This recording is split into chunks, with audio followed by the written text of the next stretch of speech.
You don't think economic freedom and political freedom come together? You don't think political democracy and capitalism are Siamese twins? It looked like this up to a point, if we understand democracy in a very restrained way till now. But I think what we are witnessing in the last decades is precisely the beginning of divorce procedures between democracy and capitalism. And you think the current malaise is with neoliberal capitalism, or is it with the actual democratic governance? Both, because people are in a way dissatisfied with effects of liberal capitalism, especially people used to the so-called golden era of welfare state. But at the same time, they are becoming aware that the political system that we have, democracy the way we have it, cannot cope with these problems. You think there's a malaise with the idea of too many choices, yeah, too many decisions, on yes, too many levels of life? Because these choices are choices which have their own privileged choice of sexual orientation, job, you do whatever, you read whatever you want, and so on. But it is within a set of certain legal economic conditions which are more and more non-transparent. And people are beginning to feel this.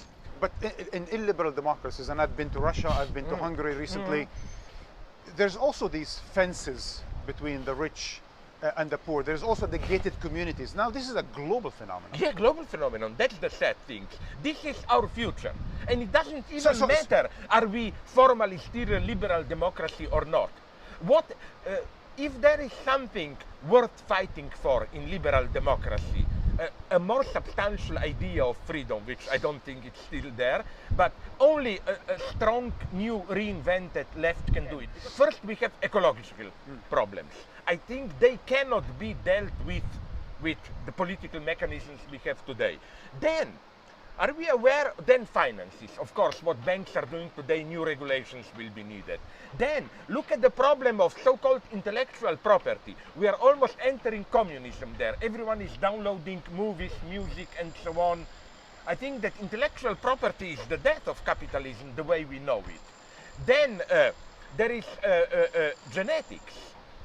I mean, what was till now a science fiction exaggeration, being controlled in a genetic way and so on, is now a serious prospect.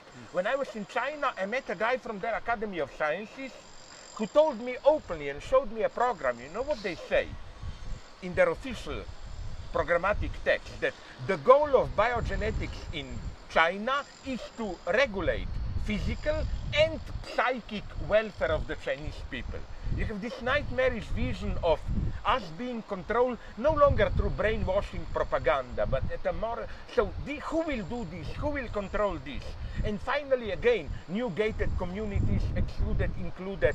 I think that economically, today's global capitalism cannot afford universal democratic freedom in the old bourgeois sense. You know, you have to have those who have full human rights, you have to have those who are outside. So what you're saying is that the same bourgeois, the same capitalist mode of production that produced a certain working force, a certain middle class, that produced democracy, is now eroding democracy. Yeah, that's my pessimist view, yes. Because so Russia and Hungary and Singapore and China are now just awaiting a democratic wave? Yes, that's the point, you put it nicely now. That we cannot any longer have this Fukuyama optimistic view. These are just remainders of the past, they didn't yet get it, but there is at the horizon some view of universal liberal democratic global civilization. No, they are the future, unfortunately, they are the future.